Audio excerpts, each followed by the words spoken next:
What it do? Welcome to Club 32, the Gridiron Podcast, the People's Podcast, so we keep it real, no fluff, no filters. I'm your host, Ron. Got my co-host, Jordan. He got his baby boy here with him. We here today to give you a Club 32 preview of this week's matchup between the 4-2 Rams going to see the 4-2 Jacksonville Jaguars. So let's dive into it. But before we do all that, make sure to like, subscribe, and hit that bell so you can stay in the loop with Club 32. All right, jumping right into it, say, okay, without further ado, this week's matchup, the Rams versus Jaguars. The date, Sunday, October 19th, 2025. Kickoff time, 9:30 a.m. Eastern Standard Time. Location, London, England. The stadium, Wembley Stadium. The weather forecast, it's expected to be, wet and windy. 61-degree Fahrenheit is around about what we got going on. 70% chance of rain. We got winds coming in from the southeast, a little brisk coming in at 14 miles per hour, expected to pick up to 27 miles per hour. The head referee officiating the game will be Adrian Hill. You can catch this on NFL Network, local area coverage via Fox in LA, and whatever your local supported channels will be for this event. Let's break down some of the betting odds. The favorites. The Rams are favored by 3 points. Over under 44.5 to 46.5.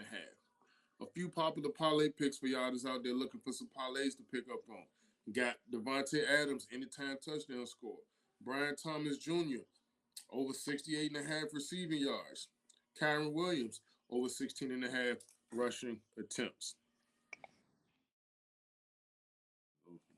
Jumping into the injuries on the Rams side, we got wide receiver Puka Nacua, who's out with an ankle injury, and offensive lineman Rob Havenstein, who's also out with an ankle injury. On the Jaguar side of the ball, we got linebacker Devin Lloyd, who's out with a calf injury, and tight end Quentin Morris, who's out with the growing injury as well. Rams coming in on a 4-2 record, coming off a 17-3 win versus the Ravens, and the Jaguars sitting at a 4-2 record, recently taking a loss 12-20 to the Seahawks last week. We'll go ahead and jump into some of the offensive and defensive metrics of the game and how they match up, and let's see how everything comes together. We're going to take a look at how each team's offense matches up with each team's defense. First, we're going to start off with the Rams offense versus the Jaguars defense. Let's break down a couple key points that help us evaluate this a little bit better. The Rams QB, Matthew Stafford, has been efficient, completing 66.5% of his passes. He has a total of 1,684 passing yards, 12 touchdowns, and 2 picks throughout 6 games. I'll take that. That's not a bad performance. He's throwing the ball very efficient. The Rams pass offense ranked roughly third in passing yards this season, 269.2 per game according to Fox Sports. Jaguars pass defense is weak. They allow 256.3 passing yards per game, which ranked 29th. On the run, Rams average 105.8 rushing yards per game, which ranked 22nd. They'll likely lean in a little more on the run game, given the fact that Puka Nacua will be out. Jaguars rush defense. They allow 91.5 rushing yards, ranking 8th, meaning it's tougher for opponents to run freely on them. So how do you think the Rams offense matching up against the Jaguars defense? Without Puka, that's gonna be a challenge for him. Even though they still got Adams, but that's still gonna be a challenge for him. But I do believe that they're gonna get the running game alive. So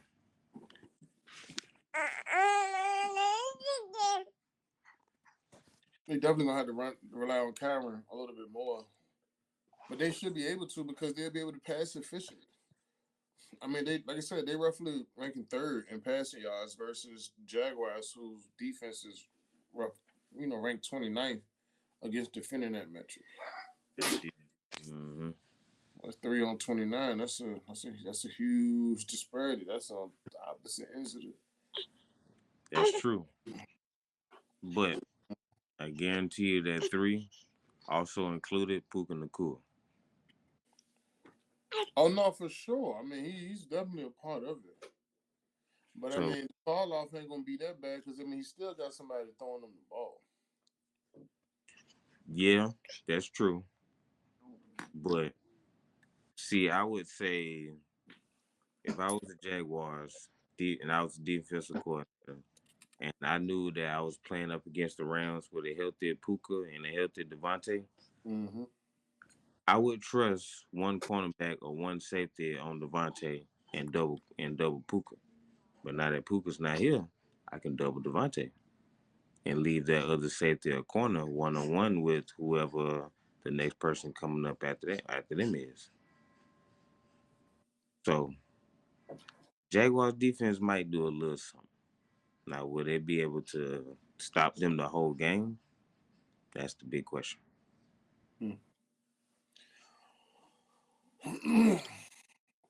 Let's look at the Jaguars offense versus the Rams defense. If you look at Jaguars QB Trevor Lawrence, he's had up and down performances this season, completing 61.1% of his passes for 1,324 yards, 8 touchdowns to 5 INTs.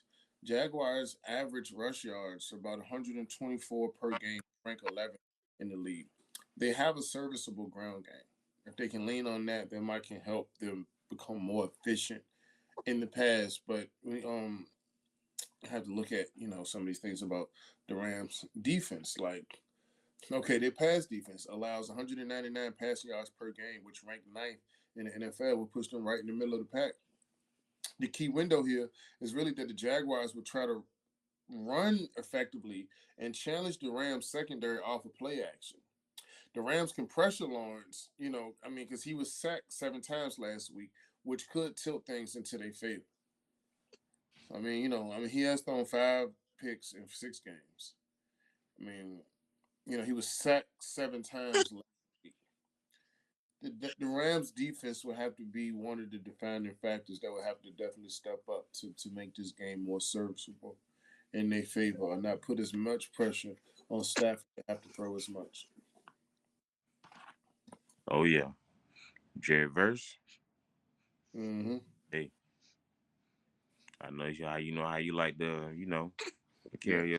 Yeah, Showtime shine, my boy. for sure. Let's actually jump into some of the strengths and weaknesses for each team.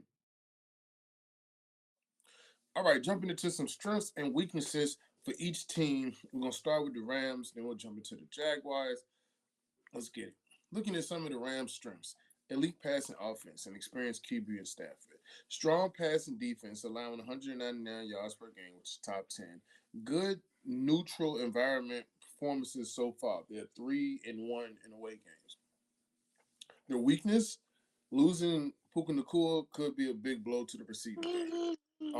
The run game is less dominant than it usually is. I mean, they're 22nd in rushing yards, and likely dealing with the travel and the London time change and their upcoming bye could affect their focus to a degree. Mm-hmm. So, how do you feel about it when you evaluate the Rams' strengths and their weaknesses off of those metrics right now? If I was the Rams, when it comes to Puka Nacua, soon as they would have heard the news, I would have called an immediate practice. And not for Devontae Adams. Yeah, Devontae Adams, you can sit out. Yeah, all the other receivers we got, yeah, I need y'all going up against first and second string. Yeah. Because with the injury he got, I mean, ain't no telling. There's a timetable, but there's really no timetable. The doctor say he can be ready, but he might not be ready. Or Yeah. he might be ready to come back, but the doctor say he ain't ready. I mean, you never know. So if they All right. can, So, who could not be in there, they got this in the bag. who? The Rams, if the Rams, if they can overcome Puka not being there, Oh, they definitely. It's Sean McVay. What are we talking about? That's true. But it's any given Sunday. They got Devontae Adams. They still got Tutu Atwell, Xavier Smith, Jordan Whittington. I mean, they got Tyler Higbee. It's not like they don't have weapons. That's true. But You know what I'm saying? They got Cameron Williams and they got Blake Corum to help them out in the backfield. And they got a pretty decent defense for the most part. that's true. I But don't know. any given Sunday, because Any given Sunday. I'm gonna use this as an example. Who would have thought we would have get 2 block field goals on them? Yeah. Without them 2 block field goals, Mm-hmm. they beat us. Yeah. Any given Sunday, Any and they given Sunday. both of them that game too. Mm-hmm. I appreciate that. I needed that. I be hitting too, boy. Look, the Jaguars, man. Let's look at some of their strengths versus their weaknesses. The Jaguars' strengths, man, they got a good rushing offense, 121 yards per game. Um, they played in London many a time, so they got experience with this international series and how this thing goes. Opportunistic defense, you know what I'm saying, turnover capable. Their weaknesses is really their pass defense. It's very vulnerable. It's ranked 29th, like I said.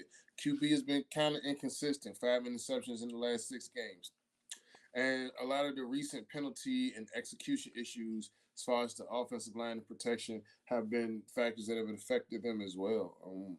So when you look at the Jaguars' strengths and weaknesses going into this game, how do you think that they can pair up against, the Rams?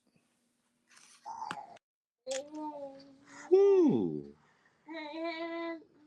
Without a good pass rush. Mm, mm, No, mm. no, no. They got the pass rush. It's the pass defense, the secondary. Oh, Oh, they okay. got a rush. They got a good front seven. It's the secondary they lacking in. All right. So I'm gonna predict that the Jaguars probably gonna get a sack or two. Oh, for say you should. You Sack or should. You should. But Possible. Possible. if they get that boy enough time in that pocket, it's over with. But he can do short. This is Matthew Stafford. Of course, he can do deep ones, but he can get them short. He can get them intermediate passes off too. Mm, if I was Matthew Stafford and I know what defense I'm playing up against, yeah, I'm checking that thing down the field. I'm gonna get it every time. I mean, yeah, they gotta be beat. They gotta be beat. Like I said, they got a good front seven. They really do. And they really do. Like you said, time. So he might have to adjust. Sometimes you got a good front you're going up against. You don't have the extra second or two that you need until you can at least, you know, get them to play off of you because you're successful in your shorter passes. They Yeah. had to just train them first to get them to back off. But I think they're gonna come with that fire because they know they need to. If I'm the Jags and that's my strength, why would I put no? No, I'm not letting y'all say nothing. Front seven need to get there fast and early. We're not even putting the game on the secondary. Hell no. We will not with Matthew Stafford and Sean McVay. No, sir. Y'all gonna have to run the ball and no and take these short passes. No, sir. I ain't gonna lie. If I was a Jag, what I would do, keep somebody in the middle for them slants. Cause Mm-hmm. gonna come. Exactly. They coming. That's that linebacker play. We want to see how good these linebackers play off on this. I mean, they are down one. I think Devin Lloyd, but they still got a nice front seven up there. They should be able to make some things. Make it make sense.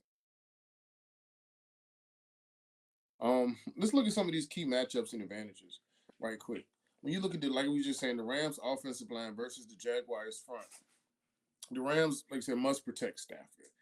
Jaguars tend to create pressure. You know what I'm saying? Lawrence was sacked 7 times last week. It's the Rams' edge if the offensive line holds up. You know, I mean, if like I said, I mean, 7 times last week it doesn't look good going up against this Rams front. They got a decent front too. And like you Yeah. said times last week, you didn't say over the course of the games. You said last. Mm-mm. Last week, 7 times last week. Mm. Mm. That's what I'm saying. And look at the Rams receiving core, Devontae Adams and others versus the Jaguars secondary, like we just said. With Nacua out, Adams must step up. Jaguars pass defense this week. Rams got the advantage. Jaguars rushing attack. Travis Etienne versus the Rams rush defense. Jaguars will aim to lean on their run game and shorten the game. Rams rush D is only average, so a slight edge to the Jaguars if they commit to the run. They have to commit. That's what I'm saying. I'm saying they're gonna have to. Look, Yeah. the Rams pass rush, Byron Young and Jared Verse versus the Jaguars O-line pass protection. Look, the Rams may hamper Lawrence and force mistakes. I mean, they have the possibility to do that. You have to give that advantage to the Rams. And I mean, the psychological aspect and the whole environment. I mean, London games mean less home field feel. But I mean, neutrally, the Jaguars may have a slight edge with London familiarity because, like I said, they play there so much. You know what I'm saying? They play there so much. But I mean, the Rams are coming in riding momentum. I mean, they're coming off a win, and the confidence they have could offset that. So I mean, this is how you can have a few key factors in the game psychologically that could tilt the game in either. But we're gonna break down how each team can win the game. This is how each team can win the game. The Rams, they need to limit turnovers. Stafford must protect the ball. Jaguars defense is turnover hungry. Okay. They have to force the Jaguars into obvious passing downs. Use their pass rush and their off-schedule pressure to expose the weaker pass defense. Need to compensate for Nacua's absence. Shift targets to Adams, Thomas Jr., tight ends. Get the run game going to keep the Jags off balance. Like I said,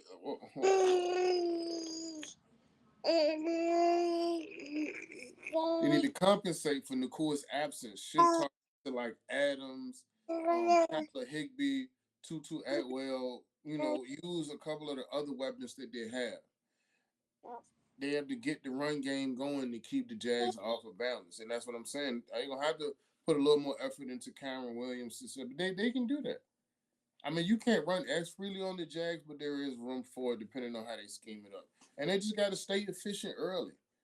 In a neutral, slow start setting, building momentum early is key before fatigue and travel affects it, So limit the turnovers, force the Jaguars into obvious passing downs, compensate for Nacua's absence, and stay efficient early.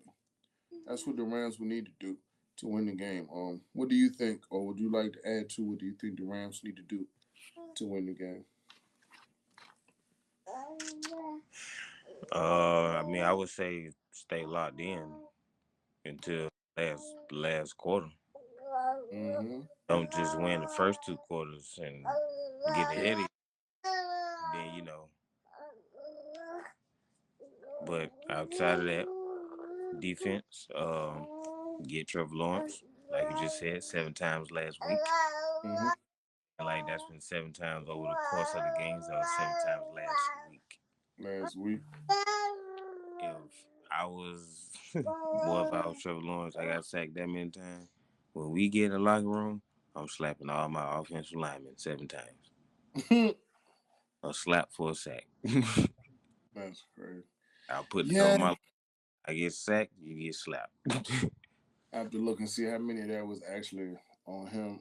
I mean, speaking of the Jaguars anyway, what they would need to do to win is they need to feed the run. They need to use ETN and the ground game to control the tempo. They need to keep the Rams offense off of the field, exploit the Rams rush defense.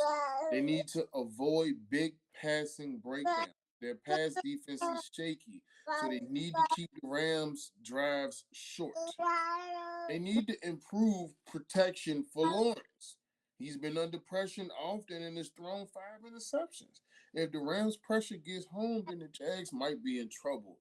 And I mean, honestly, last but not least, they need to minimize the penalties and the execution errors. They've had issues with penalties and self-inflicted mistakes, and in a lot of tight games, and those will kill you. And so if they can, again, feed the run, avoid big passing breakdowns, improve protection for Lawrence, and minimize the penalties and execution errors, they'll give themselves a chance to win this game. Do you what do you see or feel or like to add to on what you think the Jaguars would need to do to win this game or give themselves a chance to win this game? I agree with what you just said, Mm-hmm. especially the running. But I ain't gonna lie. That boy Travis Hunter, that boy they an animal. You Yeah. start using him some more. Start using him some more. Now I understand, as a head coach, you don't want to have a player doing offense and defense because it's likely, for them to get hurt. But you don't have to put him in on the situational plays. You can put him in first and second down on defense, then take him out. Let me Yeah. get I think he they might, rotate him a little bit because I seen he got some. I think he is. I don't know how heavy it is, but he been rotating between both of them, and that's probably why when we was talking the other day about it with the guy, he thought that he said he hadn't been doing much, but I'm like he's doing both. So you look at him like a wide receiver among other wide receivers, but he's doing defensive snaps too. So mm-hmm. while he might have 300 receiving yards, he got 4 PBUs in the NFC. You know what I'm saying? It's like so he's just building different stats. Oh, he gonna be a unicorn all by himself. Stuff don't nobody do, so he gonna have stats nobody got. But, definitely shout out to young boy doing this thing. See him up and coming. Just protect yourself with that girl. Anywho, look, who you rolling with in this show, man? If you got to take a pick home, who you rocking with? All right. The last time I went against it, so I'm not going against a kitty cat no more. So I'm gonna take the Jaguars. That's what it do, Pikachu. I'm gonna take the Rams, and I feel you. I feel like I should follow you, but hey, I'm gonna take the Rams. I'm gonna tell you why. The momentum. Rams coming off a strong 17-3 win versus Baltimore. Matchup edge. Jaguars pass defense is vulnerable, and the Rams excel in the air. Rams pass rush can exploit Jaguars protection issues. Coaching trends. Rams have been reliable when favored. Jaguars have execution concerns, penalties, O-line stunts that show up in high-stakes games. Statistical logic, Rams allow only 18.3 points per game, ranked third, and Jaguars average 23 points scored. Rams' favorite implied win probability is 63%. Final score prediction, Rams 27, Jaguars 20. Just like that. Tell me how you feel. No, that may be true, but I think this is a redemption game. Definitely, definitely. I mean, Ain't it's got all the intangibles that I think the Jaguars had to edge on. I mean, they coming off a loss. You think they have more momentum to take the win. They're more comfortable with the environment, which does play a factor. Is why we get people home feeling bad. It's just a lot of factors here that got to consider. But all in all, I think we went through a lot of them. We broke down a lot of them, so you can have a lot better understanding of how this game is going to shape up. Um, expect to see a lot of expect to see a good amount of rushes in this game. Oh yeah. You can at least expect both running backs to go over at least 75, 80 yards apiece. You can probably end up with well over 200 yards of total rushing for the game, for sure. I say 300. He pushing. But hey, stranger things have happened, man. Stranger things have happened, bro.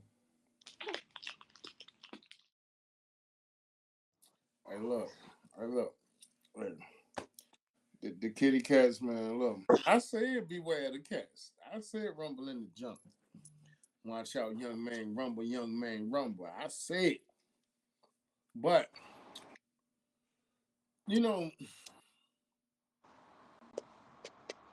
yeah. I'm gonna give it to the Rams, bro. Just yeah, they should, and they built for it. But I'm sorry, man. And it's not that bad on either one of them because they in two different conferences and they got the same record, so they could take the. They ain't want nobody trying to be 4-3. They want to be 5-2 and sound better. So we're gonna see. One of them gonna fly, one of them gonna die. So hey That's true. man. That's true. They know my boy Travis. Know what I'm saying, he ain't got baptized. He got God on his side on this one. Yeah, the scrutinize him because he went and got baptized before the game. Hey look, just because he look like Jesus don't mean he gonna get blessed. Let me tell you something, man. I mean, 5-2 make 7. My man Matthew Stafford, uh, Father Stafford out there with the rod and the staff. I'm telling you, he's He gonna done be had crazy. He out there giving out sermons left and right. Yeah. he done had his time. It's time for the young boys. No, it's time for the Adam and Eve Devontae Adams show. Yes, it is the Adams show. I told you my man got the rod and the staff. Well, I hate to say it, but, Adam eventually fell off. Hey, he'll be back.